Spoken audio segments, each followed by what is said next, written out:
Tuhan bersamamu dan bersama rohmu. Inilah Injil suci menurut Santo Matius. Dimuliakanlah Tuhan.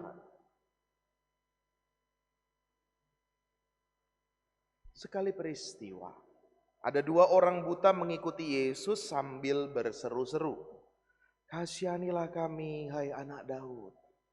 Setelah Yesus masuk ke dalam sebuah rumah, datanglah kedua orang itu kepadanya. Yesus berkata kepada mereka, "Percayakah kalian bahwa aku dapat melakukannya?" Mereka menjawab, "Ya Tuhan, kami percaya." Lalu Yesus menjamah mata mereka sambil berkata, "Terjadilah padamu menurut imanmu." Maka meleklah mata mereka, lalu dengan tegas Yesus berpesan kepada mereka, "Jagalah, jangan seorang pun mengetahui hal ini." Tetapi mereka keluar dan memasyurkan Yesus ke seluruh daerah itu. Demikianlah sabda Tuhan.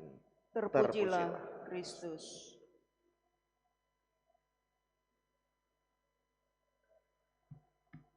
Saudari-saudara terkasih, kalau kita ditanya misalkan ya, kira-kira apa ya hobi orang Indonesia itu apa ya? Kegemaran orang Indonesia itu yang hampir di semua tempat, di semua daerah itu kayaknya ada nih. Kira-kira apa?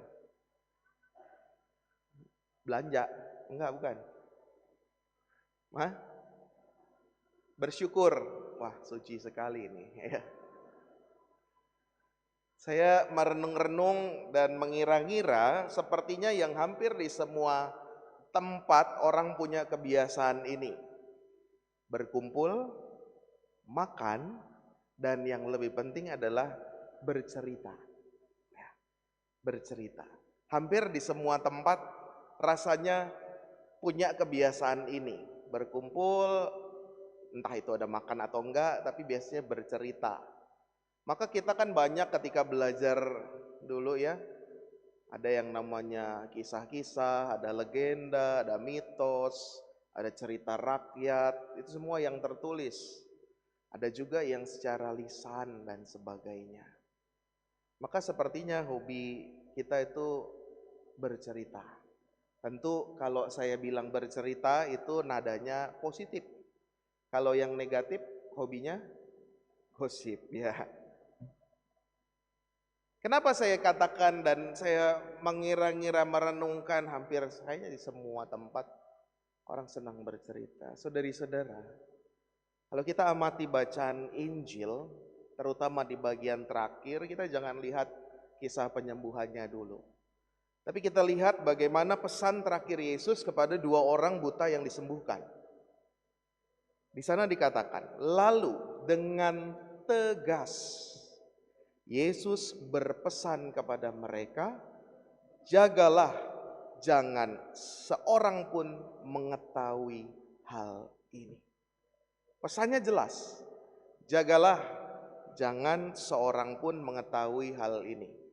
Atau gampangnya, gak usah cerita-cerita. Tapi apa yang dilakukan oleh dua orang buta ini? Mereka agak bandel sedikit, ya. Mereka keluar dari rumah itu dan memasyurkan Yesus ke seluruh daerah itu. Maka kalau saya membayangkan, kalau mereka ya cuma omong-omong biasa ya.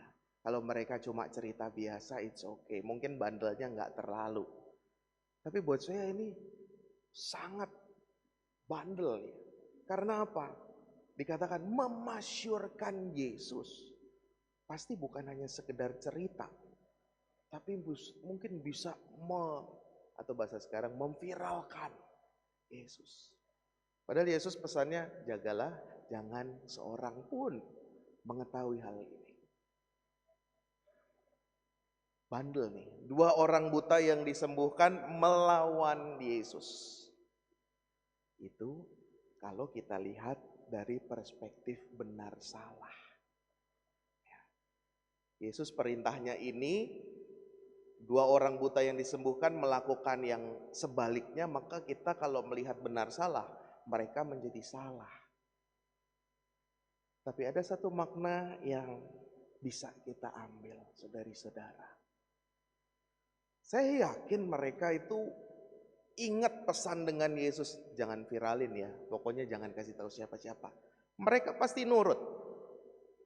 Tapi dorongan iman dalam diri mereka itu tidak bisa ya, mereka bendung. Sukacita mujizat kesembuhan, kepercayaan iman yang begitu besar, akhirnya mendorong mereka untuk ya ini memasyurkan Yesus. Semoga ini kita tangkap maknanya. Dua orang buta disembuhkan, mereka mengalami mujizat, mereka mengalami kebaikan Tuhan, mereka mengalami kepercayaan iman yang besar. Dan efeknya adalah mereka nggak bisa membendung cerita sukacita itu. Atau mereka nggak bisa kalau mereka nggak memberikan kesaksian. Maka saudari-saudara, bercerita, kesaksian, sharing. Tentu soal iman, soal kepercayaan, soal mujizat Tuhan. Yang kita alami sehari-hari dalam hidup, saya yakin kita semua mengalami itu. Mujizat Tuhan, mau besar, mau kecil. Kepenuhan iman, sukacita iman, kita semua mengalami. Maka dorongannya adalah kita mau bercerita. Kita mau sharing, kita mau memberikan kesaksian kepada semakin banyak orang. Penyakitnya orang Katolik, kalau ada sesi atau ada pertemuan, suruh sharing, itu mulai. Ya siapa sekarang yang mau sharing? Mulai dah tengok kanan kiri. Ya. Sini ya. Atau siapa yang mau sharing? Itu misalkan pemimpinnya, prodiakonnya memimpin. Siapa yang mau sharing? Semua pura-pura nggak lihat prodiakonnya. Penyakit kita. Saudari-saudara, ada sebuah dorongan. Kenapa sih kita harus memberikan kesaksian? Kenapa sih kita harus membagikan cerita iman? Kenapa sih kita harus memberikan pewartaan kepada semakin banyak orang? Kita lihat di bagian pertama. Dua orang buta. Bagaimana mereka bisa mengatakan bahwa kasihanilah kami, hai anak Daud. Bagaimana mereka bisa tahu bahwa Yesus masuk ke dalam rumah, maka dua orang buta itu juga masuk ke dalam rumah yang di dalamnya ada Yesus.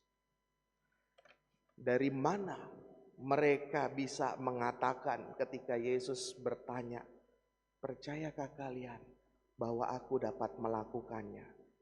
Mereka jawab, ya Tuhan, kami percaya. Dari mana? Pasti bukan dari melihat, tapi dari mendengar. Dan mereka mendengar dari apa? Tentu dari kesaksian, pewartaan dari orang-orang di sekitarnya. Jadi ini ya, kenapa kita perlu bersaksi, perlu sharing, perlu bercerita soal iman. Jangan-jangan dengan cerita kita, dengan sharing kita, ada orang-orang yang mengalami mujizat juga. Ada orang-orang yang kembali tumbuh harapannya. Karena buat saya, kitab suci, ya, kita bisa baca masing-masing. Tapi kitab suci yang sama, ayat yang sama, kalau ditambah dengan kesaksian, itu akan menjadi sangat personal dan menyentuh. Sama, seperti yang saya katakan minggu lalu. Zaman sekarang udah ada namanya kecerdasan buatan. Bikin ini, bikin itu, sekarang semua gampang. Kecerdasan buatan hebat sekali. Anda mau tahu nggak kecerdasan buatan artificial intelligence gunanya untuk apa? Ada yang tahu nggak? Kalau saya berguna sekali buat saya. Homili ini dibuat oleh artificial intelligence. Ya. Homili ini dibuat oleh kecerdasan buatan. Hanya saya tambahkan dengan yang namanya sentuhan manusia. Sharing, kesaksian. Intinya mah sama aja. Tapi dibumbui, disentuh dengan sesuatu yang personal, yang manusiawi, sehingga itu nggak bisa tergantikan. Maka saudari-saudara, kalau kita menyadari kita butuh kesaksian, kita butuh pewartaan, kita butuh cerita dari orang lain mengenai iman, mengenai kebaikan Tuhan, jangan lupa kita juga didorong untuk men-sharingkan, berbagi cerita, memberikan kesaksian tentang kebaikan Tuhan.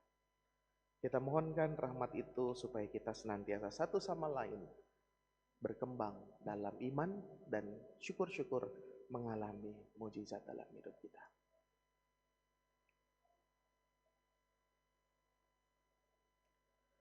Kita syukuri berkat dan rahmat Tuhan, kita lanjutkan ekaristi kita dengan persembahan.